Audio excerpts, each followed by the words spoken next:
Music by Rajesh सहनी। काहे धकिया के चढ़ता रो स्टेज पर जबरी दुनाली काहे ताने लो करेज पर दूर करेज पर काहे धकिया के चढ़ता रो स्टेज पर जबरी दुनाली तू तो ताने लो करेज पर जवन चाहो तो ना देंगे लेंगे रे छौड़ी लेंगे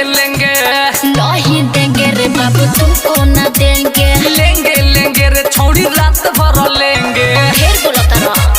लेंगे रे छौड़ी रात भर लेंगे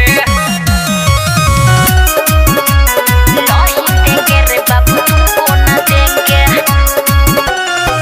एक बेराजी हो जाए बॉबी पैसा बांध दे हम डाढ़ा में नारे दादा हम ना जाइब तोरा साथे अन्हारा में तोरा साथे अन्हारा एक बेराजी हो जाए बॉबी पैसा बांध दे हम डाढ़ा में नारे दादा हम ना जाइब तोरा साथे अन्हारा में हम तोके दिखा देंगे ठेंगे लेंगे रे छौड़ी लेंगे नहीं देंगे रे बाबू तुमको ना देंगे लेंगे रे छौड़ी रात भर लेंगे लेंगे रे छौड़ी रात भर लेंगे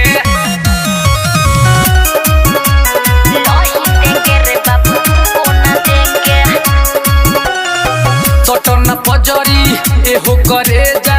काहे भागेलू तू दुरिया हो भिरी जे रइब पछतइब ए विनय भोजपुरिया हो ए विनय भोज सुनो ना सोटो न पजरी एहो करे जा काहे भागेलू तू दुरिया हो भिरी जे रइब पछतइब ए विनय भोजपुरिया हो नच मालिक से जाके कहेंगे लेंगे रे छौड़ी लेंगे नहीं देंगे रे बाबू तुमको ना देंगे लेंगे रे छौड़ी रात भर लेंगे का लेंगे हो अरे ऑर्केस्ट्रा के मजा हो प्रेजेंटेड बाय माँ भोजपुरी प्रोडक्शन।